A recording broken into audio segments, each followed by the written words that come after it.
नमस्कार दोस्तों। केवान केतु की वीडियो में फिर से एक बार आपका स्वागत है। और ये जो आप बुक देख रहे हो ये जैनिज्म रिलेटेड बुक है, यानी कि जैन तत्व प्रकाश। और ये जैन धर्म को समझने के लिए एक बेसिक बुक है जिसमें जैन धर्म के बारे में आप सब कुछ समझ जाओगे। एंड ये किताब भी मैंने इंटरनेशनल बुक फेयर के जैन स्टॉल से ही ली थी। इंटरनेशनल बुक फेयर में एक सबसे अच्छी बात क्या है कि आपको हर प्रकार की किताब मिल जाएगी। मतलब हर प्रकार का स्टॉल था, हर प्रकार की किताब थी। चाहे हम बुद्धिज्म के बारे में बात करें, चाहे हम सनातन धर्म के बारे में बात करें, इस्लाम के बारे में बात करें, क्रिश्चियनिटी के बारे में बात करें, बुद्धिज्म के बारे में बात करें, ज्यूज के बारे में बात करें, या फिर किसी भी धर्म के बारे में बात करें।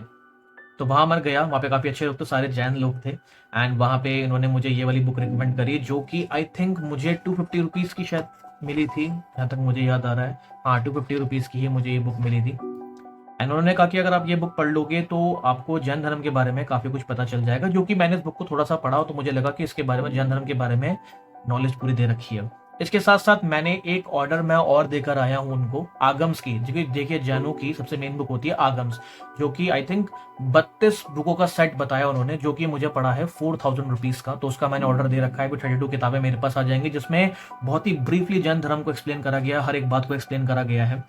मैंने इन किताबों को ढूंढने की बहुत कोशिश करी थी। इवन अगर आप ऑनलाइन भी इन किताबों को ढूंढेंगे तो आपको बिल्कुल भी नहीं मिलेगी।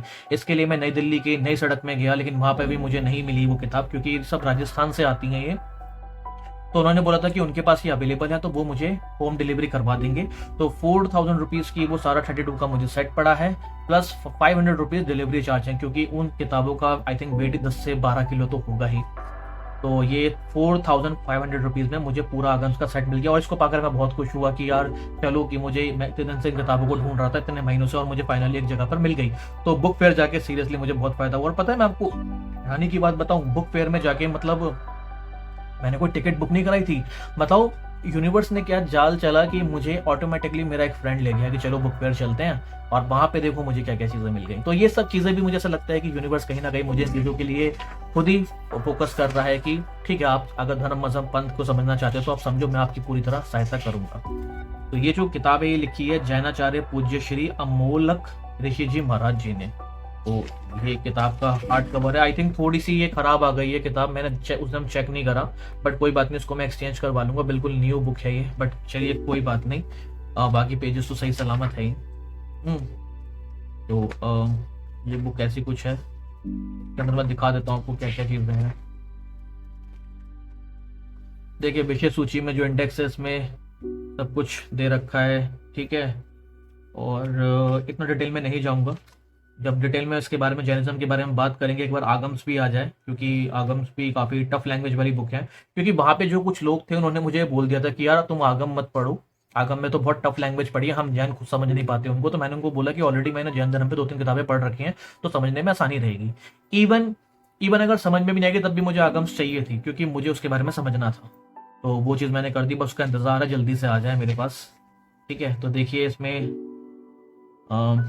नमो सिद्धारण, नमो आयरण। अच्छा, मैं जैन धर्म में इतना क्यों इंटरेस्टेड हूँ? क्योंकि मेरी मैं कैसे बोलूँ, खैर मेरी एक्स गर्लफ्रेंड भी एक जैन थी, जिसके साथ में मेरा 8 साल का रिलेशनशिप था। बट अब वो अनफॉर्चुनेटली मेरे साथ नहीं, उनकी शादी हो गई कहीं और। एंड वो क्यों क्या हुआ, वो खैर इधर बात करने का कोई मतलब तो बनता नहीं है मेरा।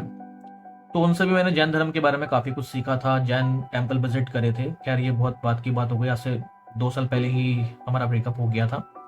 खैर मुझे ये बात करनी नहीं चाहिए थी यहाँ पे, बट स्टिल चलिए, जो रियलिटी है वो तो रियलिटी है ना, ठीक है। तो बेसिकली जैनों में क्या होता है, मैं देखता था कि वो अपनी मम्मी पापा को जब भी फोन करती थी तो जय जिनेंद्र बोलती थी। मतलब जय जिनेंद्र का मतलब है जैनों के इंद्र, ठीक है। तो कई कई बार मैं भी उनके मम्मी पापा को जय जिनेंद्र बोल देता था, तो वो खुश हो जाते थे। तो यही सब चीज़ें दे रखी है। अच्छा, इनमें काफ़ी काफ़ी रिस्ट्रिक्शन होती है, अहिंसा को बहुत ज़्यादा मतलब ये कहते हैं ना महत्व देते हैं कि नॉनवेज नहीं खाना, ऐसी कोई सब्ज़ी नहीं खानी जो जड़ के अंदर से वो मतलब निकालनी पड़ेगी, कीड़ों को कुछ ना हो, नंगे पैर घासों पे नहीं चलना। तो बहुत ज़्यादा मतलब रूल्स एंड रेगुलेशन बहुत थे कि मतलब हमारी वजह से किसी और को तकलीफ ना हो, ठीक है। बट द थिंग इसकी आज के टाइम में इतना कौन फॉलो करता है। और जैनों में महाराज जी होते हैं। तो जो जो मेरी एक्स थी, तो उसकी मम्मी आई थिंक जैन धर्मशाला की कुछ आई थिंक ट्रेजरर थी। तो उनके घर में महाराज जी का आना जाना लगा था कि उनको आहार कैसे देना है और कैसे कैसे वो अपनी यात्रा करते हैं। तो काफ़ी कुछ जानने का मौका मिला, लेकिन ये बहुत सालों पहले की बात है। उस टाइम मेरे ख्याल से इतना मैंने कभी ध्यान दिया नहीं, और मैंने कभी ये भी नहीं सोचा था कि मैं एक ऐसी जर्नी पे निकल जाऊंगा जहाँ पे मैं धर्म मजहब पंथ को समझूंगा। क्योंकि मुझे सब चीज़ें मैंने कभी इन सब चीज़ों में ध्यान दिया ही नहीं, मैं कभी भी रिलीजियस रहा ही नहीं। खैर, वक्त का कोई भरोसा नहीं है, कब क्या चेंज हो जाए कोई भरोसा नहीं है। पता नहीं डेस्टिनी कहाँ ले जाए मुझे मेरी, वही तो सब शुरुआत करी है। तो ये सब चीज़ें हैं, तो जैन धर्म को मैं समझने के लिए कर रहा हूँ और आगम का वेट कर रहा हूँ। जैसे ही आएगी हम डिटेल में बात करेंगे जैन धर्म के बारे में। तो अगर आप भी जैन धर्म को समझना चाहते हो तो उस वीडियो को लाइक और चैनल को सब्सक्राइब जरूर कर देना, क्योंकि इसमें जैन धर्म के बारे में मैं अभी जो समझूंगा वो आपसे ज़रूर शेयर मैं करूँगा। तो आई थिंक अभी तक के लिए इतना ही। Bye, take care.